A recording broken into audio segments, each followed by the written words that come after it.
I may have fractured my ankle or just badly bruised it.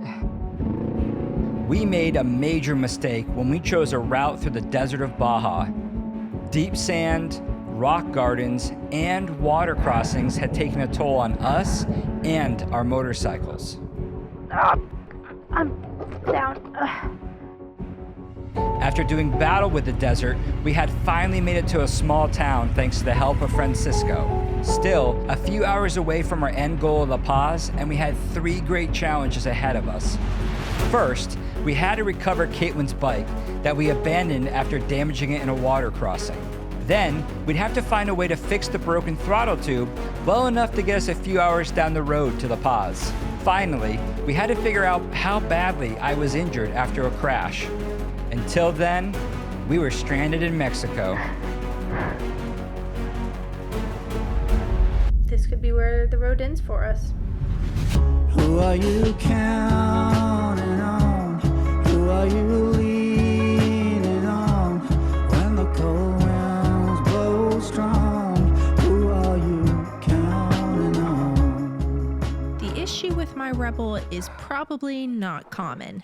Got about halfway through this water crossing, and then I went down, and I snapped my throttle tube. So basically my bike is dead in the water right now. Probably also an uncommon place for the Honda Rebel to be.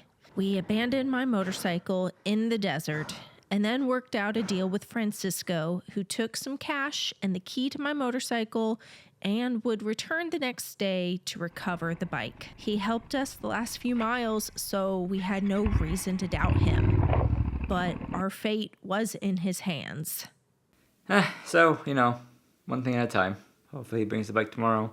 And then if not, well, we'll go from there. But if he brings the bike tomorrow, then we're going to have to either order a new throttle tube or see if we can make something work, at least to get us to La Paz. We're on the up and up. I'm still hurt, but, we got food. That's a good start. And it's the first food we've had in 2 days. 3 days. Because we didn't. Well, since Saturday. Yeah, it's Monday it's Tuesday. Since Saturday. Well, it's Tuesday evening. It's been kind of a long day yet again, doing a lot of research. But most importantly, look what showed up this morning! I got my bike back. So both bikes are here. We have one broken bike and one broken person. And she is in just fine condition, other than the broken throttle tube. I am just trying to figure out how I can hopefully purchase a throttle tube from a Honda dealer in La Paz or even Cabo San Carlos and have it shipped here real fast to this hotel and I fix it here. Or if we can take it out and somehow glue it and tape it and try to jerry-rig it as best we can just to get to La Paz. And then if I can be good enough at least to ride to La Paz, even if I go back to, get to La Paz and then I get back, stay off my foot, get crutches or something, then I think we'll be okay. We're paying for an Airbnb in La Paz now, so I'd like to get there. It'd be nice. And we'll probably have a little bit more room there than we do here. So, and in La Paz, it's a bigger city, so that I can go to the hospital there if I need to. All right, so we're trying to fix Caitlin's bike. As you can see, I'm standing. This is my first time today outside since Monday when we got here, and it's Thursday. So day 4, me being kind of laid up, injured, and at least I'm outside, so that's nice. So her throttle tube broke in a very inconvenient way to fix without replacing the whole thing. There's no Honda dealers here, and I'm sure the one in La Paz probably doesn't have the part in stock, because why would you? It probably has to be ordered. Unless Honda has like accessory grips that have the tube, and they have those in stock. That might be a possibility. It's hot here too, by the way. It says it's only 77, but it feels like 98 in the sun. So I sent a picture to Merrick, and Merrick's really good at engineering and figuring things out. He goes, eek, I don't think I could jerry-rig anything with that. So in the music industry, they call someone who does recording an audio engineer, which is honestly kind of disrespectful to real engineers. But I'm gonna say that if I can get this to work, I get to call myself an engineer. I feel like that'll be a fair thing to call myself. We're gonna give this some time to dry, and we're gonna see if my Tecate can solution could save us. Yeah.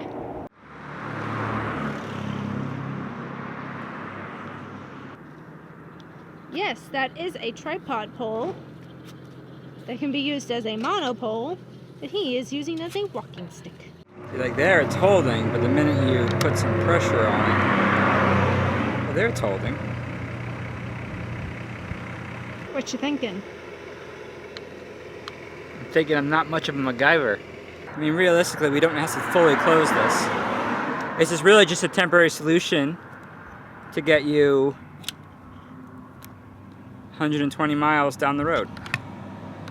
And hopefully we can order the new part and solve it. It's stronger now, but it won't rotate back.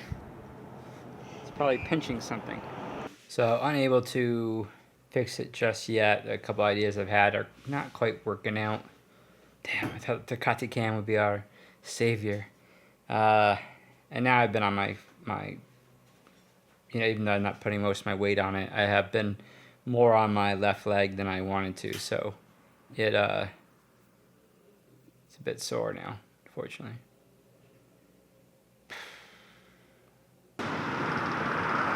Made a friend. Oh yeah.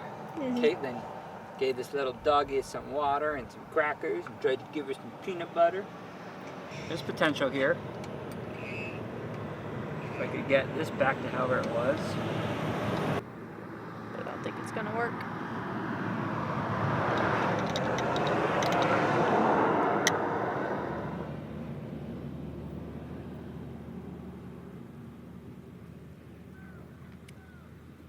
I have a feeling we're gonna have to tow my bike. I don't think I can fix it. Here. I don't think Tecate is gonna save us, unfortunately.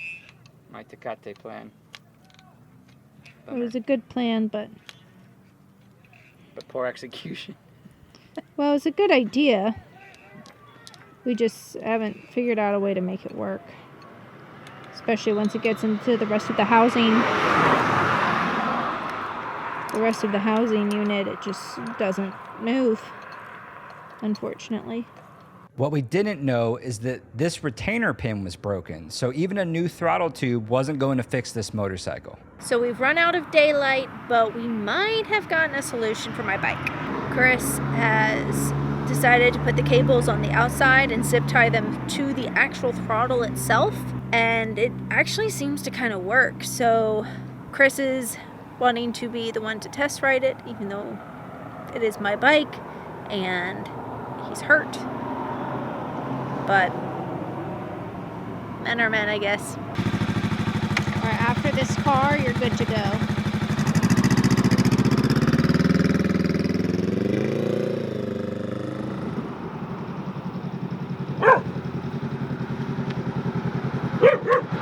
But it felt fine. Okay. It's obviously janky. It's an hour, well, no, it's about 3 hours. It's 3 hours of riding, and it's hopefully pretty straight. Normal? Not normal. Not normal. Looks like we shouldn't have bothered with the whole Tecate thing. Tecate can. And gone straight to zip ties. Zip ties works enough. It's going to mean the housing of her throttle housing is going to be exposed, but it is what it is. We're making a go for it for the pause. This is how Caitlin's throttle is going to work. Zip ties holding the cable ends, and this is going to be completely loose. And we'll see how it goes. Hopefully it goes just fine. I was able to ride it last night. I just couldn't shift it because I couldn't get my boot on or anything. It took me about 10 minutes to get my boot on today, and it hurts. It's quite full in there. It does not feel like there's room for my leg. Adios. Buenos dias. Yeah, muchas gracias.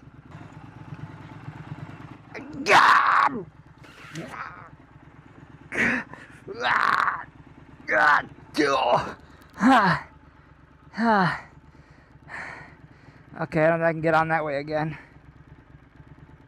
Oh, that hurt. Whoa. Oh, that'd help. Ah. Me shifting into gear.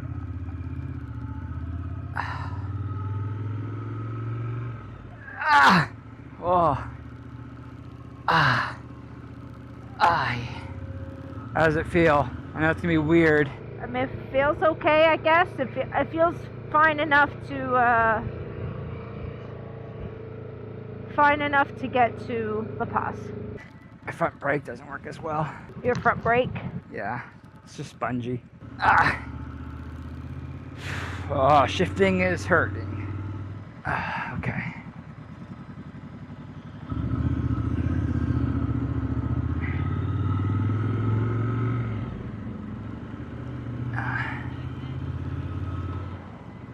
I think this person might be going left. Yep. Ah. Ah. Ah. Watch out.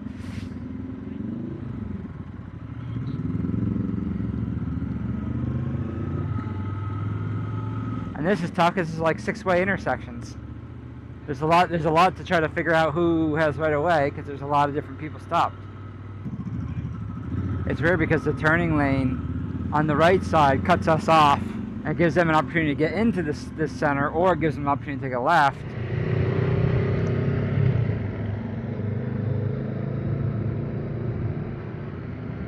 $208 miles or kilometers to La Paz. Holy shit, that's a fucking cow or something. I don't know if I've ever seen like a dead cow on the side of the road before. How you feeling right now?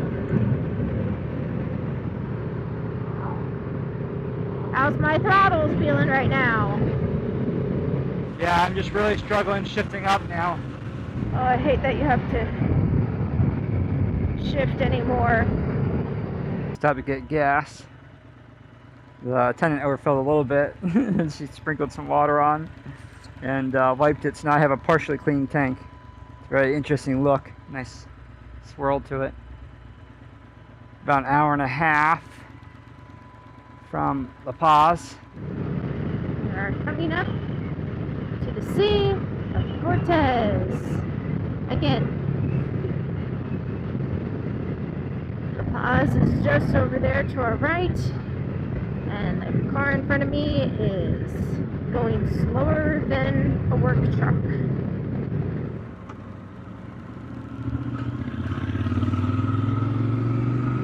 Oh, I'm worried about his ankle and having to keep shifting up and down, but maybe with traffic and stuff, you could just kind of stay in second and, I don't know, roll a lot, so you're not actually having to shift. Just stay in second the whole time. And the fingers crossed, that's the dream. La Paz. Yeah, oh, the whales are here, the whale sharks. It's very cute. As you can see, we finally made it to our Airbnb here in La Paz. Well, it worked. Another huge relief is actually the company out front, Spaya, is a security company, so we're in a very secure place. Our parking area is actually enclosed with a secure gate, so we don't have to worry about our bikes getting stolen. Chris is definitely hurting a lot now. He pushed himself probably way too far riding in. You know what they say, if you're gonna be dumb, you gotta be tough. Dumb. Very, very dumb. His ankle is incredibly swollen. The bruising's gotten worse. Gnarly, dude. But luckily we're here for several more weeks, so he's got plenty of time to really rest up. Hell, I may even toss him into Sea of Cortez and see if those healing properties actually work. I gotta fix my bike, and luckily there's a Honda dealer not too far away, so I'm gonna go order the part I need to fix my throttle tube. We're over 1,000 miles down the Baja Peninsula, nowhere near the US border. We don't have insurance. We don't speak the language, but Chris has really injured himself when he crashed the motorcycle in the desert. What do you think about having to go to a hospital right now? I'm a little disappointed. I feel like maybe I screwed the pooch here. I just needed to be more ballsy and give it more throttle in the deep sand, and I think I was trying to be cautious and not drop the bike anymore, and therefore made a bigger mistake. And I'm honestly really worried. It was improving at first, but then after trying to move from Insurgentes to here in La Paz, pretty sure he screwed it up a lot more. You know, it's like day 9 of not being able to walk, and that's really frustrating. You know, the weather is perfect outside. I bet it's in the, 81. It was 81 the past 2 days in a row, so it's been like 80s, 70s. It's beautiful weather. We're super close to the ocean, and I can't walk. I'm stuck inside. Pain I've been in past couple days has been different than the pain I was in last week, and the ankle is concerning because even when I start getting better, is this going to affect my mobility? I already suffer from chronic pain with osteoarthritis and some other issues. Is this going to make that, worse? Is this going to affect my riding, especially off-road? I just hope he doesn't need surgery.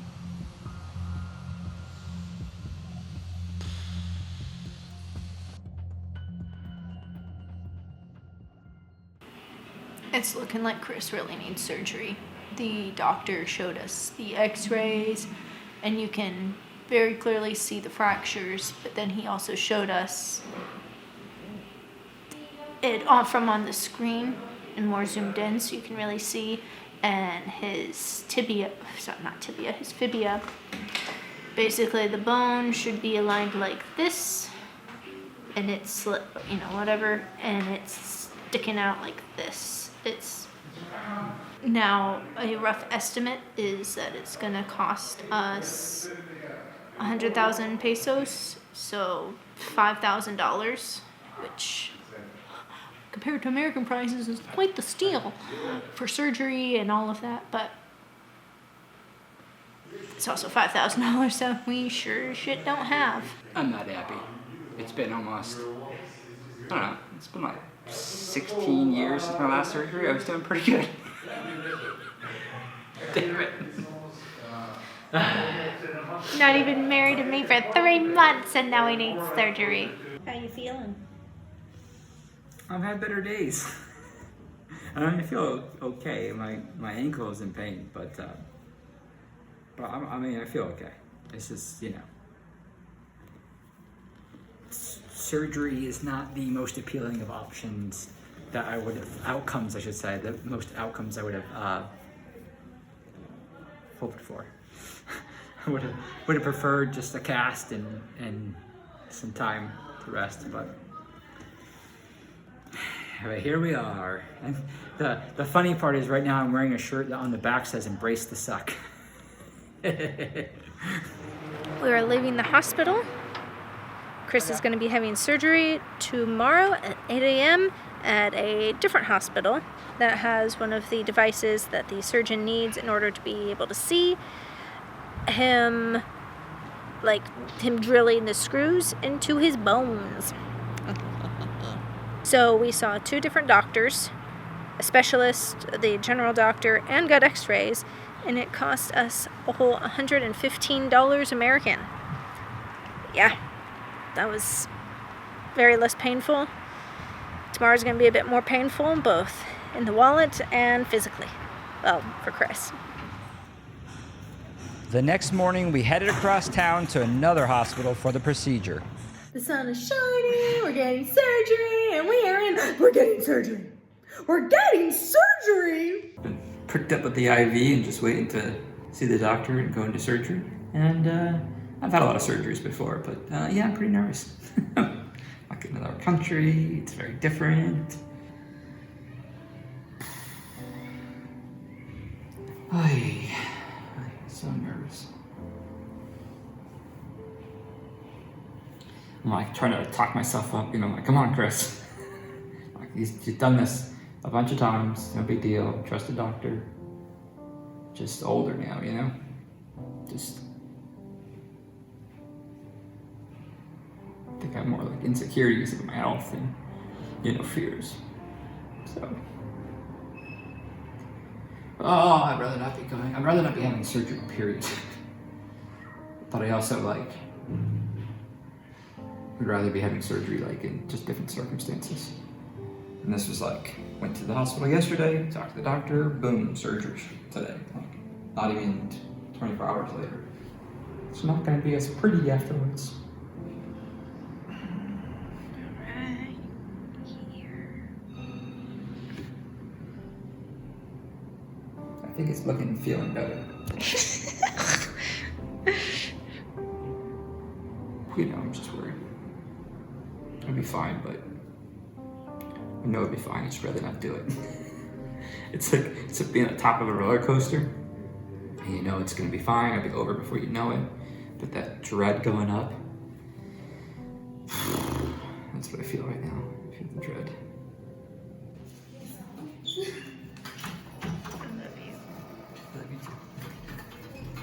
The surgery took longer than expected because they found out the break was worse than they thought.